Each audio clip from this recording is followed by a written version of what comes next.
Възпитаниците на СОУ Христо Ботев ще представят общината на следващите кръгове в състезанието по безопасност на движението.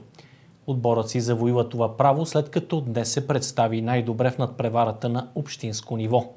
За призовото отличие спориха още 4 отбора.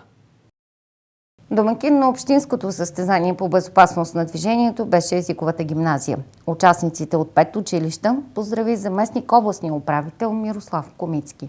Уважаеми ученици, приветствам ви по повод провеждане на настоящата викторина. Скъпи ученици, виждам във вас хъс за победа, тъй като знае, че викторината има състезателен характер. Тук съм да ви подкрепя и да ви пожелая успех. Областна администрация Враца и аз като заместник областен управител и член на областната комисия по безопасност на движението сме съпричастни с вас за провеждането на настоящата викторина, тъй като считаме, че е важно, освен опит и умения в младите хора,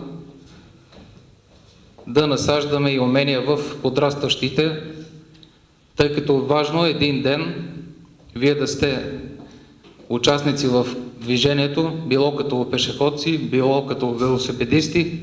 Състезанието премина в 5 кръга.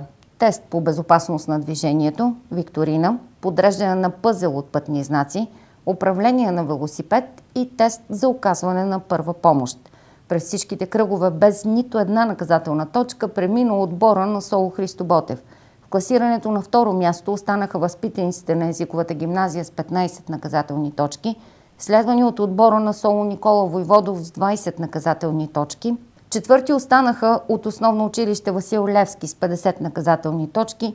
Последни в надпреварата бяха възпитаниците на основно училище Свети Кирил и Методи с 60 наказателни точки. Всеки отбор беше съставен от 4 ученици. Журито, което оценява знанията на учениците в общинското състезание, работи под председателството на Вентислав Александров от Пътна полиция.